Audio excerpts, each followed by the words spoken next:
Halos 400 sinumpaang salaysay ang hawak ng Board of Inquiry ng Philippine National Police. Papatapos na po ang kanilang investigasyon dun sa nangyaring engkwentro sa Maguindanao. Pero may ilang mahalaga o importanteng mga personalidad na may kinalaman sa naturang engkwentro na tumatanggi pa rin daw humarap sa mga investigador.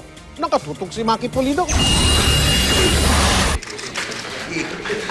Patapos na ang investigasyon ng PNP Board of Inquiry pero may ilang key players na tila iniiwasan pa rin daw sila. Para sa Moro Islamic Liberation Front, humarap sa board si MILF Vice Chair for Political Affairs, Ghazali Jaafar. Tumagal ng higit 2 oras ang panayam na ginawa sa Camp Darapanan ng MILF. Ang tinanong sa akin, hindi only confined in the Mama Sapono incident. Maraming bagay, may kaugnayan sa peace process. Pero kahit ilang beses din hiniling ng BOI na makapanayam ang ilang mga MILF commander, bigo sila. Nagpakita saglit kay Police Director Benjamin Magalong si Wahid Tundok, commander ng 118th MILF Base Command, pero hindi rin nagpa-interview. Si Tundok ang tumulong sa Ceasefire Committee para mapatigil ang putukan noon sa Mama Sapano.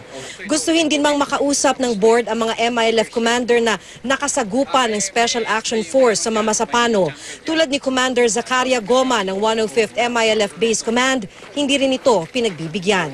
Hindi naman talaga malaki yung considerable yung impact doon sa ating investigation.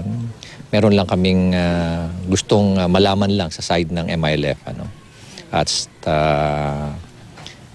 na makakatulong ng konti sa mga ibang mga gray areas na nakikita. Gusto rin sanang makausap ng board ang mga responding sundalo noong January 25 sa Mama Sapano. Pero wala pa ring sagot ang Armed Forces kung papayagan nilang ma-interview ang mga ito. Nagsumite ng sworn statement si suspended PNP Chief Alan Purisima pero tumanggi ring humarap sa BOI. Halos 400 sworn statements na ang hawak ng BOI at malaking tulong daw sa kanilang investigasyon kung makakapagsumite rin sina Pangulong Aquino at DILG Secretary Mar Rojas. Pero kung hindi pagbibigyan, tiniyak ng BOI na magiging komprehensibo pa rin ang final report. Sa tingin ko, very comprehensive din yung aming investigation. Siyempre may mga limitations katulad yan, yung mga hindi mo makuha yung mga information na gusto mo makuha sa MI at sa ibang mga key personalities. Pero overall, sa tingin ko very comprehensive yung aming report. Kung patapos na ang PNP Board of Inquiry, ganun din ang 7-man Special Investigation Team ng MILF.